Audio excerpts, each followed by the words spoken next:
should be recalled for using the city funds like they're his own funds.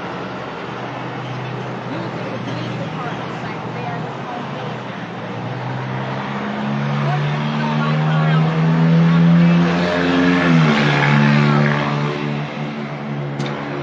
4 years ago, I filed affidavits to have at least 28 people removed from this agency because they had failed to take their certified training. In the last 3 weeks, 7 of those people have been indicted. The widest numbers of them, you know, the Fox News this morning, 2 more were indicted. And so 7 of the people that have been indicted so far were listed as should have been removed from the East Cleveland Police Department. And had they been removed at the time that I stated they had not complied with their training, they might not even be under indictment right now. So this morning I came to file affidavits against certain persons in this administration who have acted unlawfully. And the wife of one of the parties who serves as the clerk of courts refused to accept the affidavits, which I knew she would. So I will be filing a mandate with the Tahoe County Court of Common Pleas or the 8th District Court, 8th District Court to force them to do their job. Her response to me was, this is not a city matter. It's not for her to determine what a city matter is. It's for a judge to determine a city matter. And her job, pursuant to the law, was to take them and to file them and to give them to the judge for his review. And the judge would have been the one to make the final decision. So you've been passed out some paperwork where it is in reference to me, obsessive litigant. Let me explain something to you. The only thing I'm obsessed with is chasing custody. I am obsessed with seeing the people in the city of East Cleveland come out from a RICO-formed organization that has risen up on tax dollars.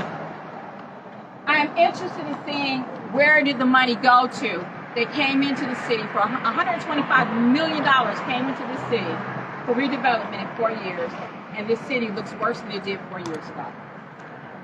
I'm interested in knowing how the finance director is able to disperse funds without the approval or the knowledge of the elected body of this city.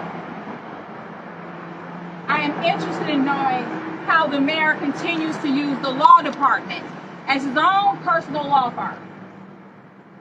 For instance, on Monday, Ms. Willa Hemmings attended the Board of Elections in an attempt to get the recall removed from the ballot.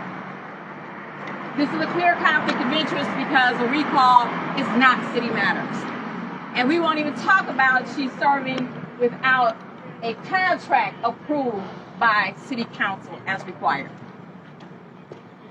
Now she has filed a mandamus in the Ohio Supreme Court seeking to have the recall removed.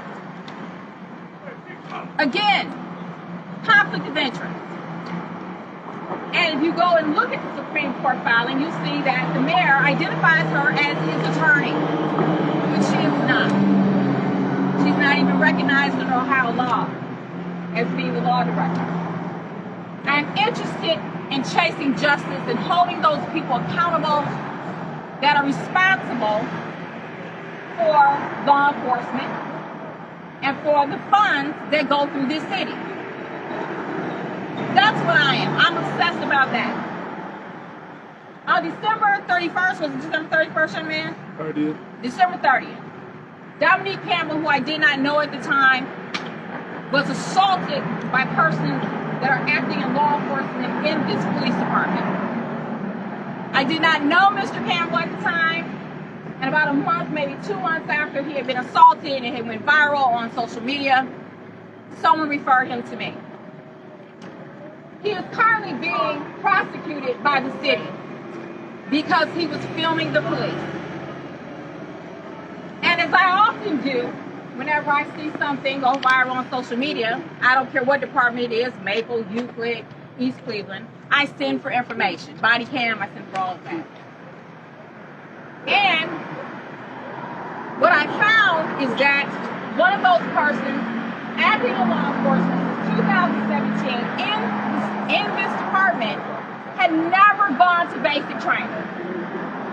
He had never got an appointment from the state of Ohio to act in law enforcement. What is more disturbing is that when this is pointed out to the city prosecutor and the law director, it is ignored. It is ignored. The malicious prosecution of African Americans coming through this court by 2 African American females in a predominantly African American community is appalling. It is absolutely disgraceful that the people who look like you, the people that look like you are violating their rights.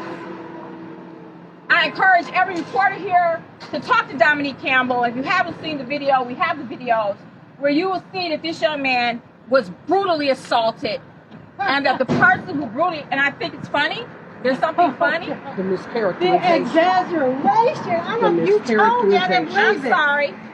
I'm sorry.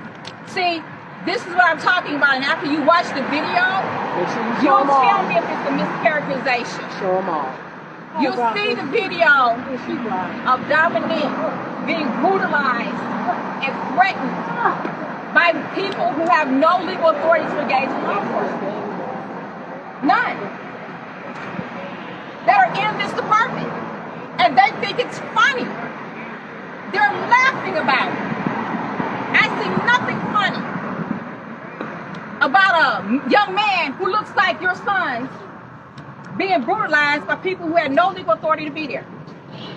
Mischaracterization, the affidavits that I'm holding show that the person I'm in reference to, Adam Bryce Scott, was hired as a dispatcher for the city of East Cleveland. His resume says that he has been an auxiliary peace officer for the department since 2017. These are the city records. The state of Ohio said he's never gone to basic training, and he does not have an appointment to work in any department. I'm exaggerating mischaracterization? I don't think so. I don't think so. I think the time has come that everyone be held accountable, that's in a position to fix the problems and instead are benefiting.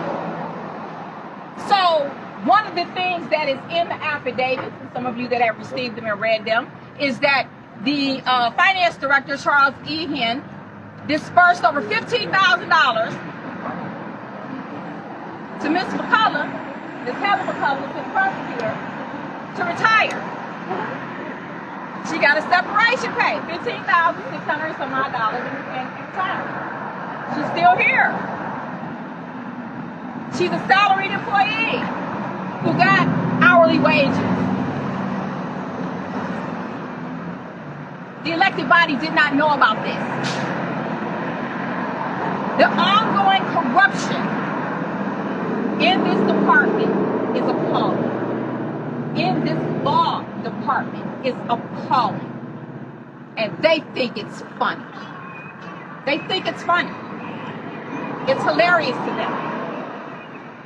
And so I need you guys to understand where I am right now with all of this. I've been to court multiple times trying to get records. I've tried multiple times to get information that does not exist because the city doesn't have a records commission. They've destroyed thousands and thousands of records with no certificates of disposal. This city operates the way it wants to operate and not by the law. That is problematic for me, and it's problematic for those who live in the city. Dominique Campbell is being prosecuted because the prosecutor has a problem with me. Lord Jesus. She has a problem with me. And because it's public record, she can go pull her motions and read how she's inserted me into a prosecution. I have nothing to do with it. Ask for her emails. where she's inserted me into this prosecution I have nothing to do with. Where she put on record, unlike Mariah Crenshaw this and unlike Mariah Crenshaw that. She has a problem with me because she no longer has my grandson to use in court proceedings. So for people that don't know, the city of East Cleveland snatched my grandson up. He was prosecuted for a murder he had nothing to do with. And he was found not guilty by 11 white jurors and 1 black juror. But Ms. McCullough was on social media telling the world that she had sufficient evidence to get a conviction against my grandson. I have that too, so if anybody wants it, I'd be more than happy to give it to you. She has a personal issue with me, and now that she doesn't have my grandson anymore to put into court pleadings, she's using Dominique Campbell, the victim of people who have no legal authority to engage in law enforcement. She protects them with everything inside of her. They think it's funny. I don't think it's funny. And filing one more cause of action, I have no problem with it. None whatsoever. None. Because I'll file whatever I need to file until justice occurs. Everybody got that? Any questions?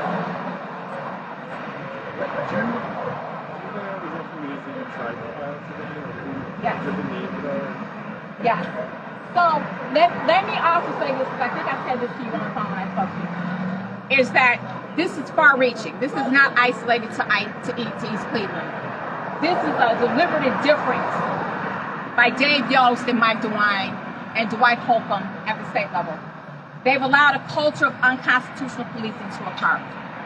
And what they've done and what they failed to do is ensure that police officers take their training, but more importantly, they have failed to audit departments to see who's in these departments that are operating and should not be here. They failed to do that. And so I lay a lot of the blame, 98% of it, at Dave Yost and Mike DeWine's feet, because they are not doing their jobs administratively or administratively to protect the public. And so that's why you have rampant, out of control police departments like this one, where now 7 people have been indicted for bribery and theft in office, including the chief of police. So the first affidavit, I was bringing against Scott Gardner, Willa Hemmings, Heather McCullough, Brandon King, Adam Bryce Scott, Nicholas Fody, Ian McKinnis, and Trey Hart Robinson. All of them, videos have gone viral of them assaulting citizens, violating their rights, and the dereliction of duty, especially when it comes to Adam Bryce Scott, who is in this department and has been operating and has been identified in incident reports as an auxiliary peace officer. And just in case no one knows this, if you don't have a basic training certificate from the state of Ohio, you cannot be an auxiliary officer, you cannot be a law enforcement officer in the state of Ohio. You just cannot. So incident reports reflect that auxiliary officer was present, and we have video showing him dressed in full East Cleveland uniform, accosting and assaulting Dominique Campbell. So if you all can talk to Dominique before you leave, he's over there, he has a red shirt on. Dominique can tell you what happened to him, and we can also share those videos with you. All right, what is it that you want to happen as a consequence of your talking to us today? This is just another step towards justice. As you know, I've been doing this for 30 years, and I've been doing press conferences, and I've been having these conversations with elected officials for many, many years now. And it seems like now that there's an avenue to hold peace officers accountable, we have people in positions, law directors, and we have city prosecutors who are still not willing to hold them accountable. And that's a problem for me. So I'm not really looking at holding peace officers or persons impersonating peace officers accountable. It is now for us to look to those above them. It is for us to look at the mayors and the law directors, and for us to look at the city prosecutors, because they have this knowledge. And when they have this knowledge and they move forward, they contribute to the culture of unconstitutional policing. And and they contribute to malicious prosecutions of citizens, and that's not the way it should be. So Can we- hopefully this is one step further towards getting accountability for those people. Can we hear from Dominique? Yes, you can hear from Dominique. Dominique, you want to talk?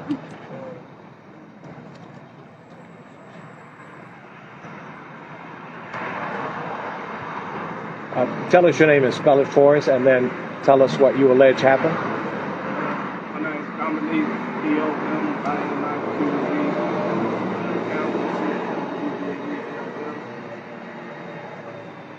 So what are you saying happened to you? I just was riding down the street. I was outside at about 2:30 in the morning. I just came outside to ride around, catch some footage of Cleveland, Ohio, and East Cleveland. As I was traveling down Euclid Avenue, I traveled down westbound, then came back down eastbound. I had pulled over here to the side of Roxford and started looking out my windows for officers at a car. So I was just seeing what was going on, documenting. I'd already been, like I said, documented since I left out. So I get to here at Roxford, and the officers, an officer calls out, "Can I help you?" And I was surprised at him asking me, could he help me? Seeing as I haven't said anything, haven't moved, haven't, nothing. So I say, I'm just over here looking to see if everything's okay. Another officer, a car rolls past, and another officer comes out of the blue and says, my apologies. A car rolls past as the officer is making his response to me saying that I'm just looking out my window. And once I said that, the officer said, "How about you go look down there before I tow your car?" But I never heard him say, "Go look down there before I tow your car."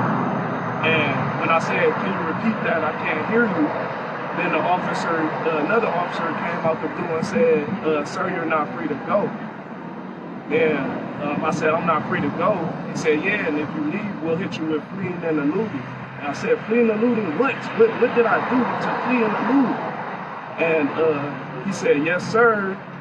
And then after that, the officer I pull up from off of the curb. The officer then comes in back of me and states, as he's at his car, I say to him, "Sir, I thought I knew the officer. You can hear in the video, I'm trying to be as calm as possible. I don't want to sound robotic because I already heard all the videos. So, not to be robotic, I really thought I knew this officer. So you can hear me in the video like, "Sir, why are y'all doing this?" So the officer, I asked him, "You're giving me a ticket?" He says, "Yep." I said, "For what, sir? For what?" So I'm still trying to keep my composure the whole time. The officer comes to my car. If you watch the video, I pulled my window down. When I pulled my window down, because it was already slightly down, just watch the video. It's already slightly down, so I can just pass on my ID through because they already are pulling me over for looking out my window. So I put the window down before the officer even focuses on the window. Both my hands are up with a wallet in my hand and a cell phone device. The officer, so he says something, I show him, I say, "My mom's, this is my mom's badge." He says, "I don't care." Okay, you'll see that I never get upset. I go back to, I say, I'm going to keep my hands where you can see them, sir. I'm just going to keep my hands where you can see them. He then says, "Hey," he taps on my window again. He just keeps tapping on my window. "I need this window all the way down." I say, "You just said that I can leave my hands where you can see them while I get my ID." But before I can say that, that's just what I'm thinking. So I press onto my window because I stopped it from going up on him the first time. If you just look at the video, this lady's just back here. My apologies. So this is all what's going on. The officer then pulls my door. I pull my door back. The officer then, while still facing the direction of the officer, I put my hands up and ask him, sir, what are you doing? What are you doing to me?" And then he never says anything. So they walk me to the car. I tell him, my grandfather was officer, Detective James Campbell. I'm not being aggressive to this officer, sir. Sir, what are you doing? Are your cameras on, sir? Sir, they never respond at all to anything I have asked them in the time of them pulling me over, so-called pulling me over, and taking me out of my car. So we get to the car. They're in a battle with me to take my phone out of my hand while it's not recording. I'm trying to turn my camera on because I don't think what they have done is correct. I don't know who the officer is at this time. He hasn't mentioned who he was. The other officers across the street saying, I went so far. The other officers across the street making jokes about he's doing this because I'm filming. He's making a joke about it. He said, hey, driver, while you're filming, film this. The guy's over here driving drunk, laughing about it. So then after we get out of the car, I have my phone in my hand. Someone's calling my phone. I'm thinking I answered it. So my mind's going like 1,000,000 miles per hour, trying to figure out how to get my camera on. But now the officer then tackled me to the ground. I'm trying to still just press record. I'm not fighting them. I'm not physically doing anything to them. I just get taken to the ground. The officer comes and says, don't let him up, don't let him up. Now my phone's dropped out of my hand. They punched me in the private part, laughing, punched me in my nose, just continuously elbowing me in my face. And I lose breath. I'm telling them that I cannot breathe. It's an officer covering my face. Like, why are you doing this, sir? So as he's covering my face, for a person on the outside looking in, it may seem like how the prosecutor's trying to make it, but I've experienced it. I was so terrified that if you look at my demeanor before and after this situation happened, when it first happened, I'm calm. After it happens, I'm literally, my breath, I can see my own face on the ground. That is no exaggeration at all, because when I come up from being on the ground, I said, I'm thinking like, damn, this happened to God. This happened to God. After I said that, I don't know how much of the story y'all want, man, because I should tell you the whole thing. Give us sort of synopsis with all of this. So they're still kicking me while I'm asking them, are you really taking me to jail after doing all of this? They're kicking me into the car. They're doing so much. The officers threatened me to use the dog. And I said, sir, these handcuffs are tight. I'm sitting in the car. I'm telling them, sir, these handcuffs are so tight.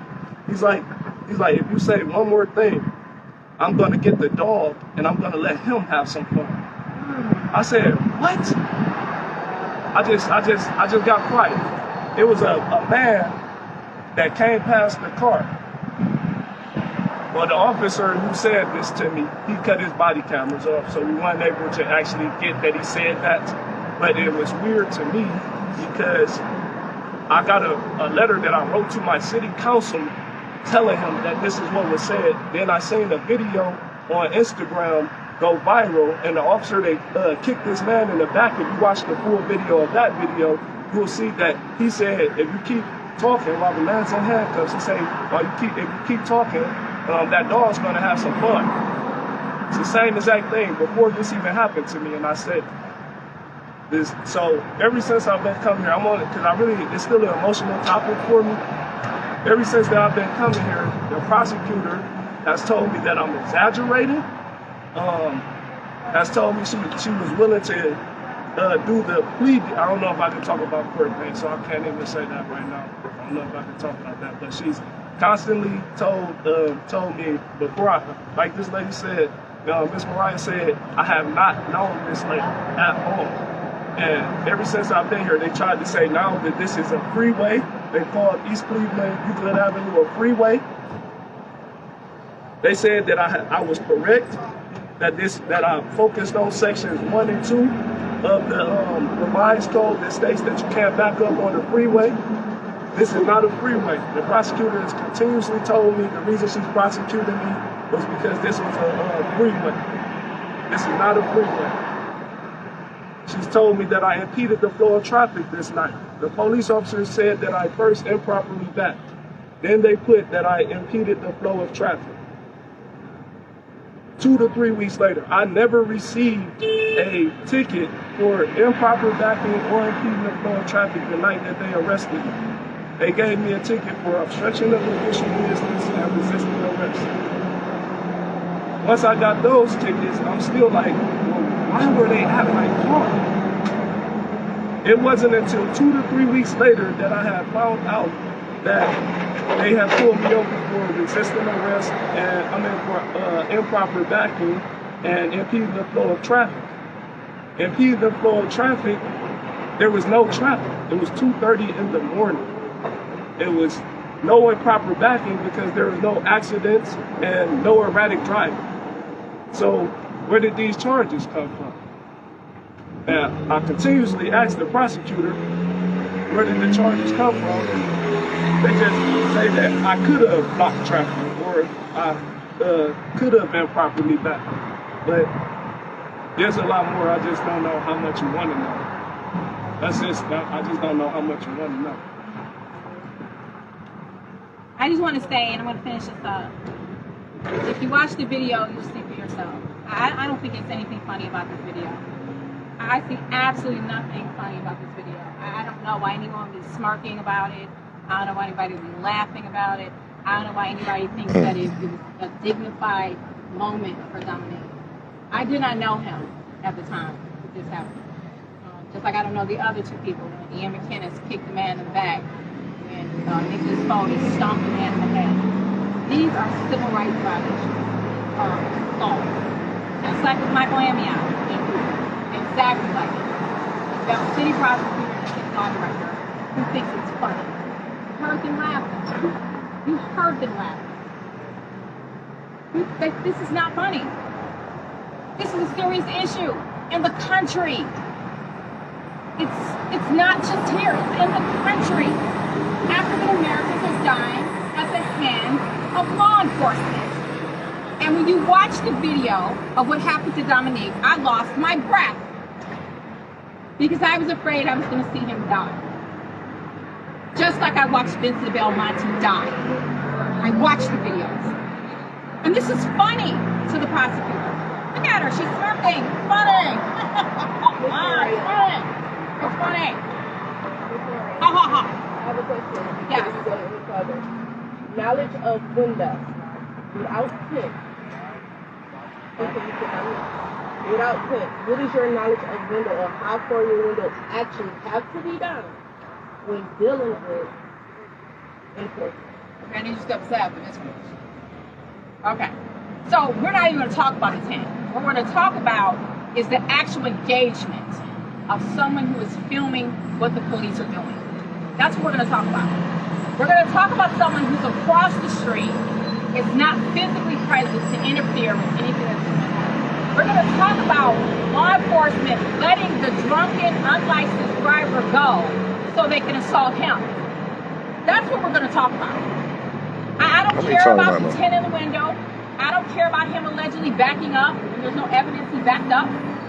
We're going to talk about the fact that there was no reason for them to engage Dominique, and there was no reason for them to snatch him out of the vehicle and brutalize him. This young man was brutalized. And why she's smirking and thinks it's funny, I just don't understand that. I don't understand what's funny about this. I don't understand what was funny about snatching my 17-year-old grandson out of the car in front of the station and throwing him on the ground and throwing high-powered rifles to his head. What was funny about that? I'm still not laughing. I didn't get the joke. Still laughing. These are my people. These are people of color who have rights under the Constitution of the United States of America. And we have black people in positions that can protect them and are not. They think it's funny. I see absolutely nothing funny in this situation. I see nothing funny here. You want to know why I keep taking you to court? because you're screwed up. I keep taking you to court because you think it's funny. I keep taking you to court because men, young men like this have a right to be free.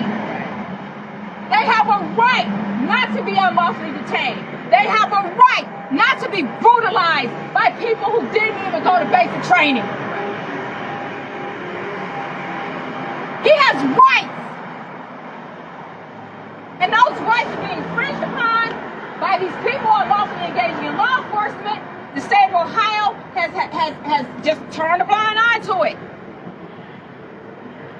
And it's not acceptable. And I don't understand why it's funny. Anybody that gets the joke, please share it with me. You watch the videos of someone being kicked in the back, and the law department doesn't think that that's an assault on a citizen. Someone handcuffed, stomped in the head. You don't think that's an assault on a citizen. What's wrong with you?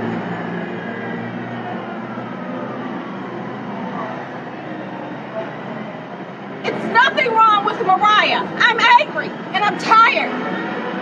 I'm sick of getting videos. I'm sick of seeing it go viral. I'm sick of seeing the people that have the most powerful positions in the judicial system allow this to keep happening to black people. I'm sick of it. And yes, ma'am, I will fight you till the day I die, till I get justice for these people. I'm gonna fight until there's nothing left in me to fight. Because he has a right to be free. He has a right not to have his rights infringed upon. And he has a right not to be prosecuted when he's the victim. I see nothing funny. Absolutely nothing funny. Patricia Bozak, would you like to speak? If there are no more questions for me, I'm done. I don't really have any form of statement to make. I think everyone who knows me understands that I support the rule of law.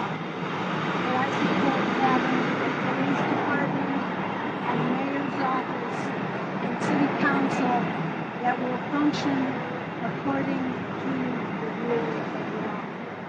And that's really all I have to say. Thank you very much. Spell your name, say your name, and tell us who you are. Counselor at large in the city of East Cleveland, Patricia, Patricia,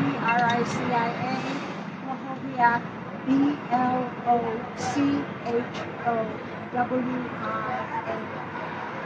Thank you, ma'am. Okay.